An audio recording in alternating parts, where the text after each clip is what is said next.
is the next part of the situation.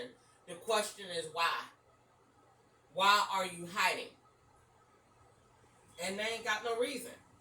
So I don't want to sit up in the situation and um and sit up here and keep going through something and when I know the answer. Ain't nobody seen Corey in 6 years.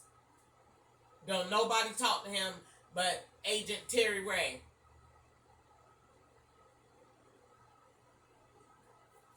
And I'm over that. I want to see him.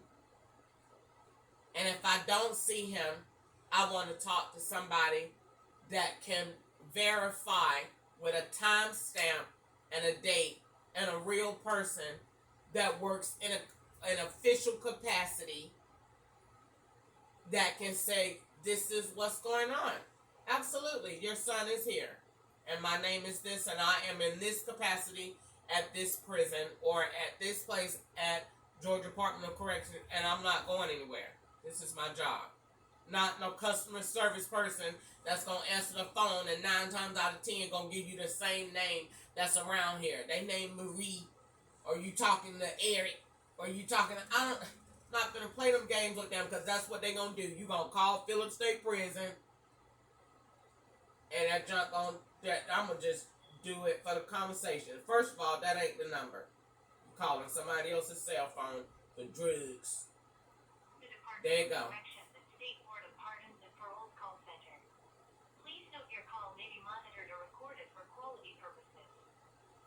Okay, so that's a call center, but you could call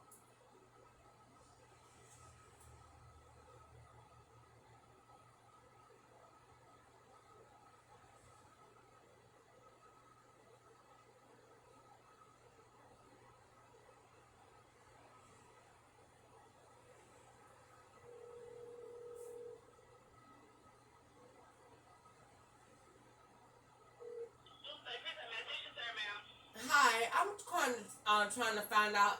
Do you have any information on Phillips State Prison? Okay, thank you so much. Why another prison answer the phone? They prison and they name, but the one your son is supposed to be at don't answer the number and their name. It's forwarded. I'm done with it. Case is closed. What's the conspiracy about? They're supposed to answer the phone, whatever prison they is. And then that prison is supposed to say, let me send you to his counselor. GDC not going to do that. They don't answer the phone. This is Marie. I don't want to talk to her. I don't want to talk to Eric. I don't want to talk to James. I don't want to talk to who is it? Leah. I don't want to talk to Elizabeth. I don't want to talk to Bernard. I don't want to talk to none of them. It's a game. But it's my birthday. And I'm not mad. I woke up inspired to talk about what's going on, to just be transparent about it. I'm not mad. I'm in a good mood.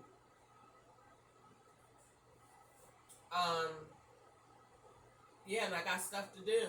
I want to help my son and help myself at the same time. And it's a job, but you got to do what you got to do. It is what it is. I mean, sitting here talking about it, I done did that. I done got the level of exposure that I intended to get. I done made that. I done achieved that milestone.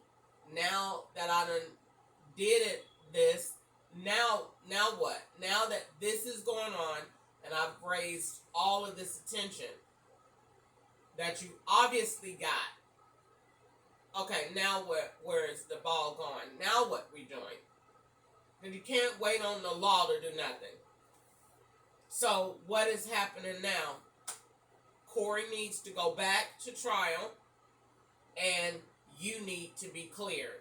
And Fifth Third Bank and Wells Fargo and the rest of them need to be closed. I don't know what the FCC is doing. I have no clue. I've written them since 2019 or 2020. I don't know what in the world is going on with that. I don't know how in the world it irks me when I go down and see that Fifth Third Bank is still open. Really? And they still have jobs. Like no one knows what was going on. They were sending out bank cards and sending them to other people and putting them on phones. That's exactly what they were doing. And sending them to different states at that. I sat there and nobody in this world can tell me what I didn't see. Pennsylvania, pull up at racetrack. That's a Pennsylvania tag. The dude gets out. It's a woman. No, the woman's driving the SUV. The dude is at the ATM with the phone. You get an alert. He's at the ATM. You're looking at the phone. No, you're looking at the ATM. He boo-boots with the phone, gets the cash. You get an indication. I'm not going to play these games with them. Like I didn't see what I didn't see. And they want me to unsee it. Why would I do that?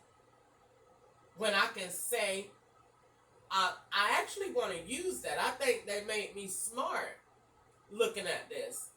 Because I'm saying if you could do that, then you can just do something totally different with that technology.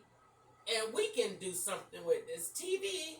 We can do something with the community. We can bring the black culture together, build it up, turn Atlanta into a little Wakanda and put some resource. Because I just sat here and watched all this, and this is how I came up with the idea of Bluetooth charging. And when I first said it, we already got that. You do got the technology for it. You do. But it's not in use. No, you don't have it. I don't mean putting your phone on top of a pad. No, I mean that my phone is in my hand and it's still charging and it ain't hooked to nothing. The airwaves is charging it. And that's where I came up with that. Because I looked at what they were doing. That if he's connected to me at an ATM, I could charge my phone like that.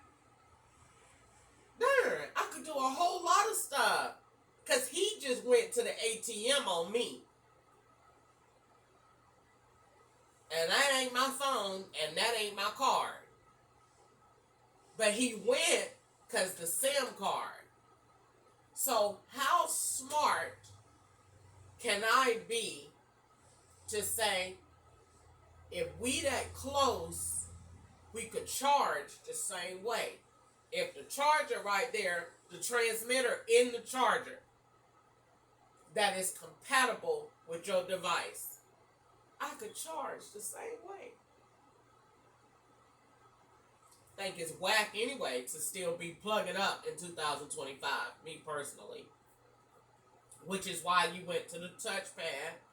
And the next phase from the touchpad is total Bluetooth ability.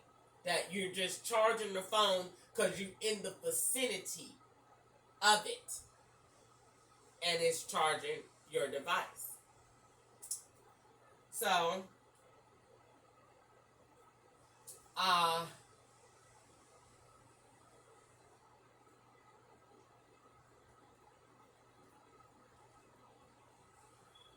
That is what I think. So it's my birthday. I have who is calling these fake numbers, and I'm going to find me something to do and get my weekend jumped off. Today is Friday. Like I said, I'm in a good mood. I done cleaned up my room. It's straight. I talked to my sister this morning. You know what I'm saying? I'm gonna see if I can get me a couple of cash apps today. And see who gonna send me some money. And then I'm just gonna chill, do my hair look cute, and make it do what it do. But I just wanted to get that off my chest because I felt it. And that's what this whole thing been about this whole time. That done got me this point. So now that I'm at this point, I can't stop and not do that. I got to keep going all the way through. And of course, I done talked all this time and have not gave any praise and thanks to God. God is the one that done kept me all this point. I keep saying the fact that I'm black and I'm a female in a white man's world, so to speak. And it's only been God that has kept me all this time, that has given me the wisdom to be able to do this, to be able to see this. I can't even really, to be honest with you, fathom the genius that he put in me. I was walking in stores and hearing transmission signals from cell phones that were tied to me that I didn't know, and turning them in, and had real white, rich people paying attention to that. Like that is bionic to me. And it was when I turned my music on. And when I was praying and asking God, who is doing this to me? It's right there under your nose. And I was seeing it, and I started putting it together. And when I seen the man, like I said, with the phone, you can't get mad at me about that. God is the one. I didn't know you, bruh. I didn't have no reason to look over there at you in your car. So if it went like that, you got to take that up with God, because God had to point you out to me. I didn't see you, and the law ain't gonna tell on theyself. So I asked God to show me where they at, and he did. When I went to the car wash, he said, the dude right next to you in the right, look over there in the car. I looked. That's my phone. That's your phone. You're exactly right. And watch when he used that phone, watch your phone. And I looked at his phone, and I looked at the indication on mine. Oh my God. Yeah, that's what you just seen. Now write it down. Wrote it down. Time stamped it in my brain. And he follows me. Because he know he's caught. But he's going to try to go on through with it. Let me call her. Let me follow her. And I'm going to give her my number. So then I'm out of it. You thought you was. God seen you. Now what all is in the process? He was an African. We know that. Said he worked at the airport. We know that. What did he have on? Link his clothes. What was he driving? Link the car. He got the phone. We know the tag. Why are we playing with this? This is enough. So, I don't understand that. If I was an investigator, and I would say that black girl did that girl did that. That she was in the store in Walmart picking them out. And that's why I said I should go back to California where the agents up there told me, keep going. We are behind you. You see them? It was a message verbatim. If you see them, get them. Get them. Okay, great. I have power now. So when I go in the store, I already know where they at. And they let me know, you're good. If you see them, get them. Because they don't know. It take them too long to figure this out. They got the SIM card. They know what's going on with that. But they don't know exactly who is holding it at the time before the transaction is made. Because they got my SIM card split. This is why it was an eSIM and a regular SIM. Because they done split it. So they know she has, which is brilliant what I'm saying that they did. She has the eSIM. We know who got this other SIM. So when they go in Walmart to tap and pay, the feds already know. Because they know who holding that other SIM. But then who else done duplicated a whole nother number and a whole nother SIM. That's why they had so many phones. So that's why I was still important in my own investigation.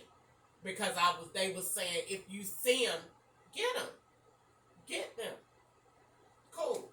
But I come down here to Georgia and they call that a snitch. That's not a snitch. They're in the store shopping and buying stuff to set me up. And I'm a snitch. I'm not a snitch. You ain't got no business with the phone and the card. So as soon as you walk up to me talking to me today, and yes, my phone never called me and texted me, you're going directly, do not pass go to the FBI. I don't care who you are. I already done told you. You already know the deal. You already know who I am. So I'm not going to talk to you about it. If you walk up to me with that phone, you already know. I done peeped you with your outfit. I done peeped your game. I'm going to listen to where you say you work. I already know who you are before you come. They already know that I know who you are before you talk to me. So knowing all of that, if you still feel like God gonna let you get up in my space and ain't gonna justify me and ain't gonna protect me on that, then that's your fault. Don't threaten to kill me. Don't be threatening to send all that trash to me. Keep that to yourself. For the simple fact of, I know that them people done told you because I know what they say about me. They say she will tell it. And she be right. And she be finding them.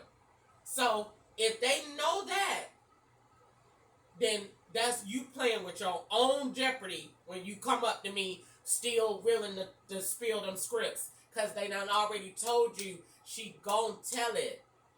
Because I'm going to link the phone and I'm going to link your bank. That's the first thing I'm doing. Anybody that talk to me, the phone number and the bank. I don't care about none you say. I'll get that later. I know you working because you wouldn't talk to me if you wasn't employment. So I already know you working. And if you're a female and got a booty or any kind of looks about yourself, you're a prostitute. So I already got them two down pat. Men is employment.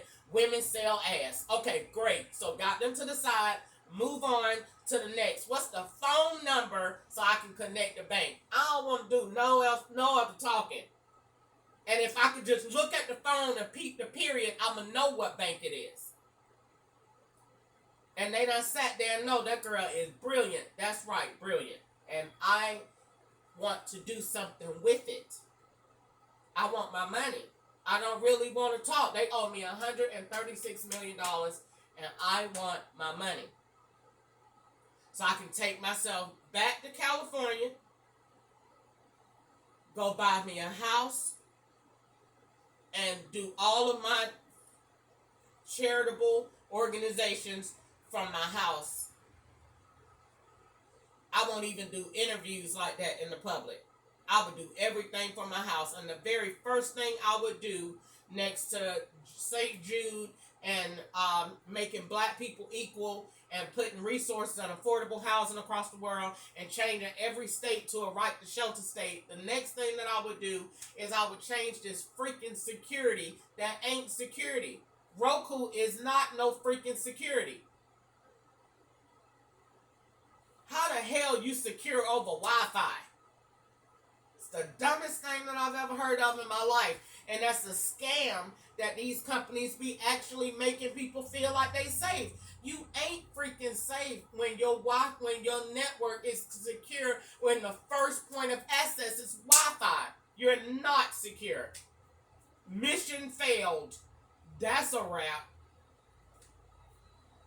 So all of this stuff made me brilliant. And in California, they seen that. That girl is tracking them people with transmission signals with no hands. So, in that case, all the stuff that she's saying, we know that is good. I was designing a racetrack up there with them. And I was doing that. I said, why is a racetrack important? A racetrack is important in California because they were doing street takeovers. And to keep people safe, you got some people that are just bored and rambunctious. And if you put a little bit of drugs in the mix of that, you'll get stuff like that just take over a street. Come on, and just start racing until the police come. So if you know this, what can you do about it? Let's give them a racetrack and let's make some money off of it. And let's make some real money off of it. How can we make real money? I'm not talking about no play money. Let's bring some real ballers to the table with some real cash. And why is that important? Because we not only going to build the racetrack, but we're going to let them build their own vehicular drones that's made for this track. So you could come here and bring all them rich white men and all them drug dealers, bring them here. Because if they here, they ain't in the street. So you got to think and you got to link. And if you think and link, you'll win. Think and link. Why is crime? Because people bored. They ain't got no money. All right, so if they go into the street to race and gamble, let's just go ahead and bring it on in and let the law make the money off of it. Come on, get a grant going on. Come on, let's get this racetrack indoor. Come on, let's put some scenic views up in here. Let's get some little fake mountains tied into the scene. Make it look like you really going through the mountains. Let's build the race cars. That's what's going to bring the money. You got the race cars that we already got. This your basic model. But they going to want to come in there with their own carts. And that's where the money come in at. We make your own here. You could customize it. Yeah, what? Got your own golf cart. And it's here. And this your storage fee. And this your package. Or you could drive the ones that we got. But you could build your own. What? Just like you build your own skates. Just like you make your own bowling ball. Make your own racing cart. Put your own engine in it. Soup that junk up. Put some nitrogen coming out the back. Do something hot. As long as it can go on this cart, you good. Or we got one at back, because I mentioned nitrogen or whatever, if that's the right word. The little flame that I seen. But I seen that on the futuristic Tesla, and that's an illumination. So I think if we were to do that, to put that out the back, it could still be indoor.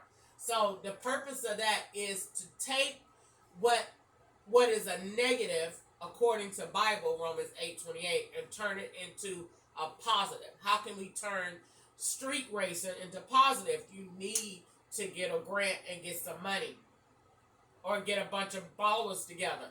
If they see money in it, they will fund it. And they was willing to do that with me in California because people had heard personal men that got money like me.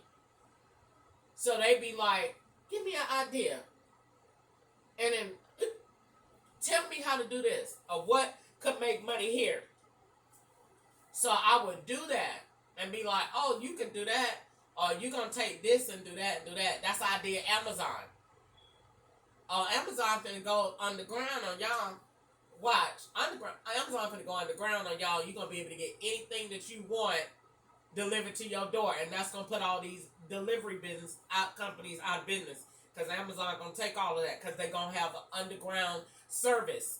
And they ain't going to ride on the roads. That's going to save them all their gas and all their money. And get all their clout back. They're going to be out of this world with money. So that is where Amazon going, and they like that. So when I used to see problems, I used to ask God for a solution.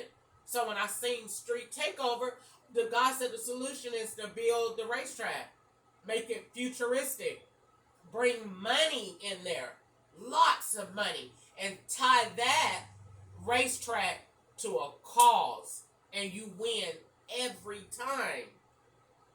Tie that to police funding, or tie that to we give a percentage of that to keeping the streets clean, or to keeping paved walks, or to sidewalks, or to keep schools funded. As long as you making your money and you tying it in, like God said, it's a win every time, because the word says that it is only the Lord that gives you the power to create wealth. So we've been waiting on these people to come up with new business ideas. The community can't come up with new business ideas if you got them traumatized. So you got to first make the people happy, and so they can relax and they can feel like they can create. And you got to give them hope first. Who can create broke? Nobody. Who can create stressed out? Nobody. So you got to first relax them. You got all these people flooding Atlanta every day, and ain't no new businesses coming up. That's just insanity. And you tell me that we minute fried wings. Woo, woo. No, that's not. That's not winning. Winning is saying we bringing this many people in here, and we ain't got nowhere for these people to be living.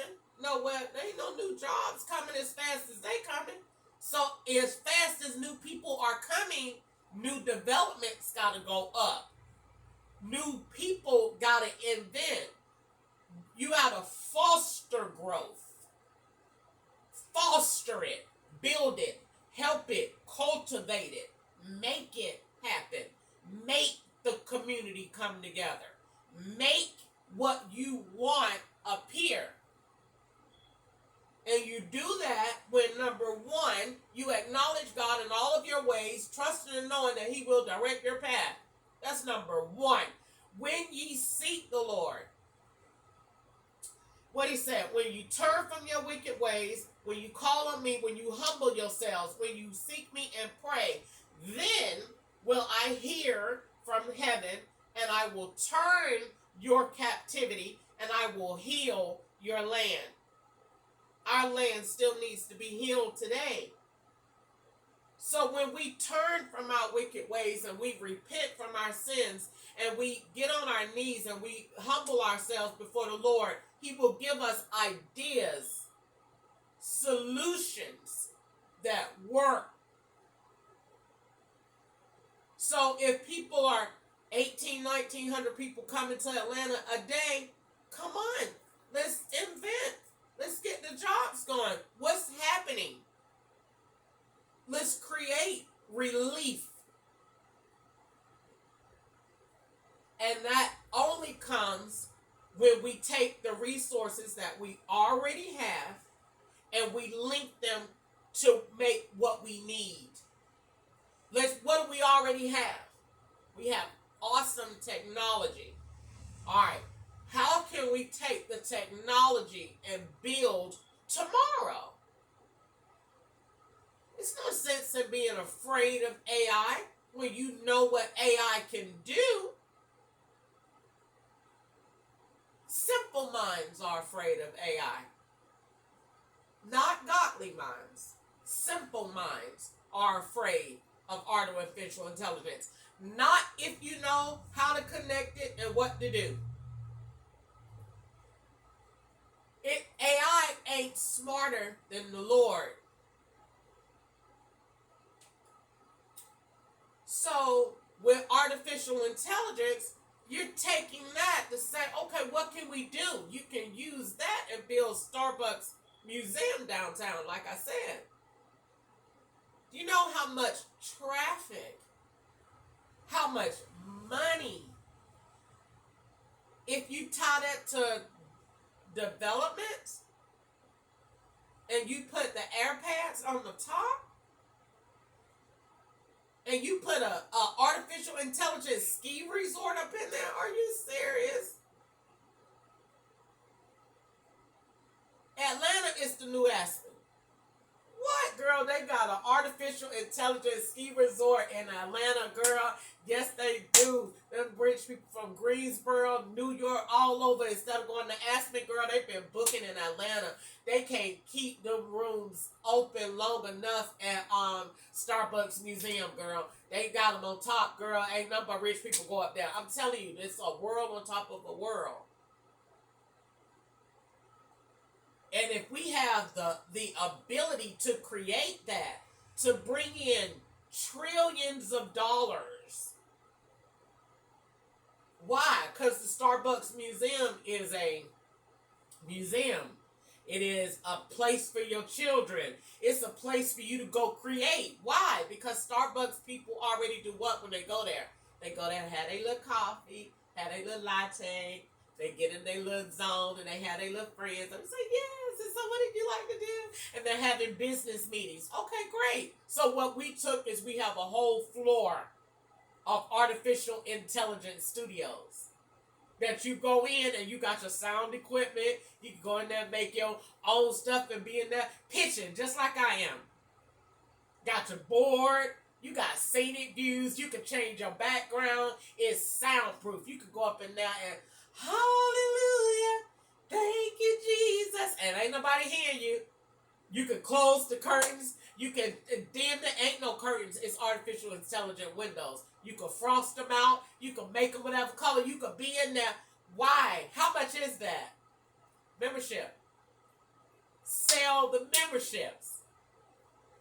So you ain't just selling coffee. You selling community resources.